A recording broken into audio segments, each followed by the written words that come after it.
Donc c'est reparti pour un essai Tax File Number. Alors j'ai un peu triché, j'ai vérifié juste avant si ça marchait et ça marche. Donc vous inquiétez pas, je vous mettrai le lien de cette page là en barre d'infos pour arriver directement sur la page qui concerne le TFN. Donc on clique sur Apply Online for a TFN. Ok, blablabla. Alors qu'est-ce qu'ils disent? Ouais, ok. Next.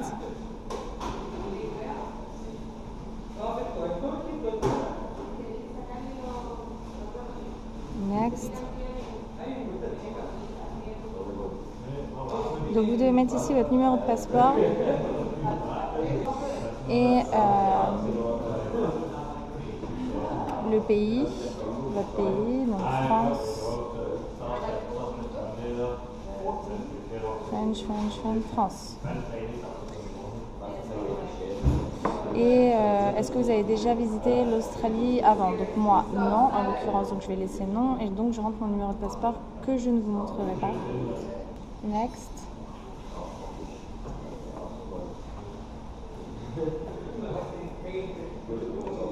Donc vous êtes une madame, un monsieur, une miss, un quelque chose.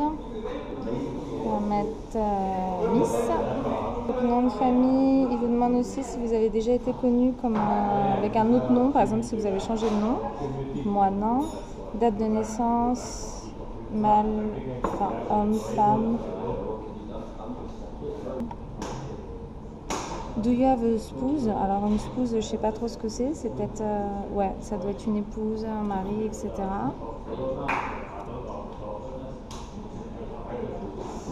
Ok, donc next.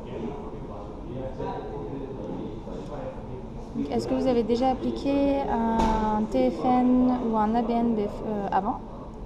Donc un ABN, c'est comme un auto-entrepreneur en France, c'est pareil. C'est-à-dire que vous êtes travailleur indépendant et vous êtes payé plein pot et du coup c'est vous qui repayez vos taxes dessus après.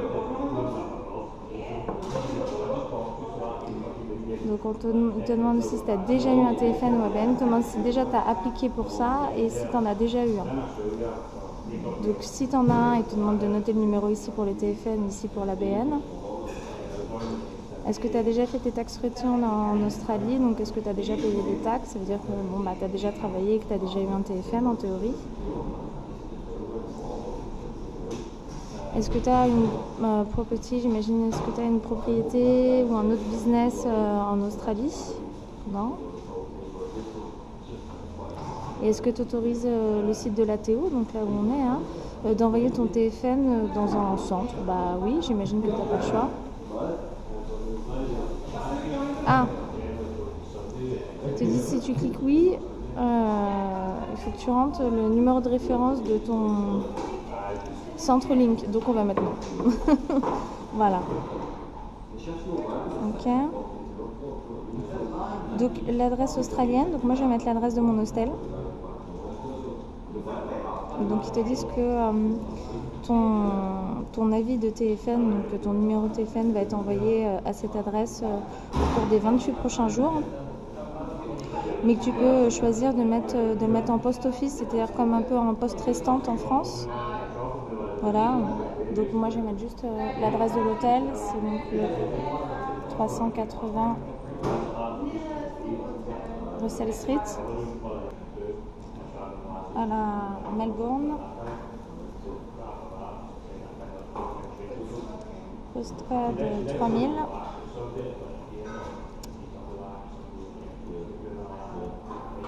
State of Territory, c'est le Victoria, nous sommes dans le Victoria.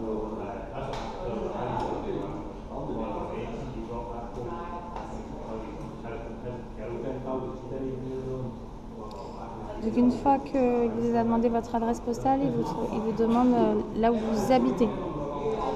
Donc ça peut être différent. Tu peux faire envoyer donc ton téléphone sur une poste restante, mais pas, enfin post office ils disent, mais tu peux pas y vivre.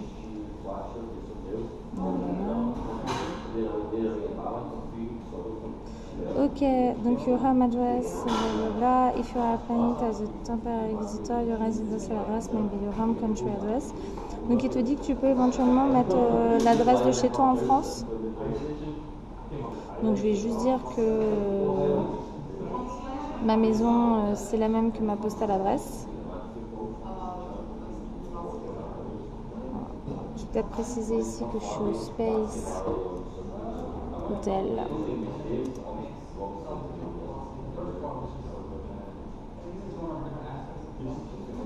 Yeah.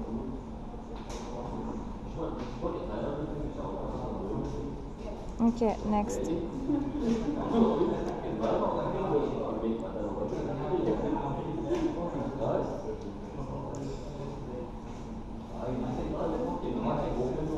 Donc ils aimeraient avoir un moyen de t'appeler s'ils ont besoin de plus d'informations pour te donner ton TFN.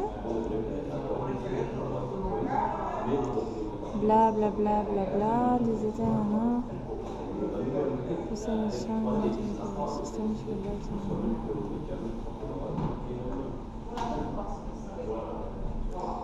Yeah, ok, moi. Ah non, pardon, je raconte une bêtise. Il te dit qui est-ce que je peux contacter si j'ai besoin de plus d'informations pour te donner ton TFN. Est-ce que je peux te contacter toi, Mi, ou une autre personne? Et pourquoi une autre personne? Parce que des problèmes soit de langue, d'âge, de maladie, d'infirmité, etc. Voilà, donc évidemment moi, mon nom. Alors, je fais mon nom, mon numéro de téléphone. Donc il vous faut un numéro australien. Je vous demande votre numéro que j'ai mis là. Vous pouvez en donner. Apparemment vous pouvez en donner plusieurs. Moi je vais en donner qu'un seul. Donc mon numéro de téléphone, mobile, ok. Et puis votre adresse email. Ok. Donc next. Ah bah c'est fini. Donc il dit que j'ai complété toutes les informations requises pour obtenir mon TFN. Il te prévient que tu peux avoir des pénalités si tu as fait une fausse déclaration. Et donc il te dit que si tu appuies sur ce bouton-là, donc Submit, valider, hein, tu déclares que toutes les informations que tu as données sont complètes et correctes. Donc hop là, Submit. Je suis obligée de tout cacher, c'est un peu emmerdant. J'ai donc mon numéro de référence. Et je dois garder ce numéro si jamais j'ai besoin de les appeler pour savoir où est-ce qu'ils en sont. Et donc si je ne reçois pas mon TFN sous 28 jours, je les appelle au 13 28 61 entre 8h et 18h, du lundi au vendredi, avec mon numéro de référence qui est juste là, que je ne vous montre pas entièrement. Ok. Qu'est-ce qu'ils me disent tout? Qu'est-ce qu'ils me disent? Ok, ils te disent que tu peux choisir de donner ton TFN à ton employeur, mais si tu ne le donnes pas sous 28 jours et que tu commences un nouveau job, tu vas avoir des problèmes au niveau de tes taxes. Voilà. Et donc on attend la lettre de confirmation du TFN une fois qu'ils ont procédé à mon application, tout simplement. Ok. Et ben c'est fini. C'est plutôt une bonne nouvelle, non? TFN donne. Super. Donc voilà, après 3 essais infructueux, la 4e qui la vole. Je crois que j'en ai imprimé que 2, mais j'ai essayé plus de fois en vérité et à chaque fois le site était en maintenance. Ça a pris, donc bon là j'ai pris du temps parce que j'ai tout lu avec vous, je vous ai expliqué, etc. pas à pas. Mais sinon c'est une histoire de même pas 5 minutes, quoi. Donc notez que vous avez besoin d'un numéro australien. Je me suis demandé s'ils n'allaient pas me demander mon numéro de compte aussi, mais vous voyez, ils ne m'ont pas demandé, donc c'est pas nécessaire. Et puis bah voilà, c'est juste fini quoi. Et puis je vous souhaite une bonne journée et puis bah à demain. Salut!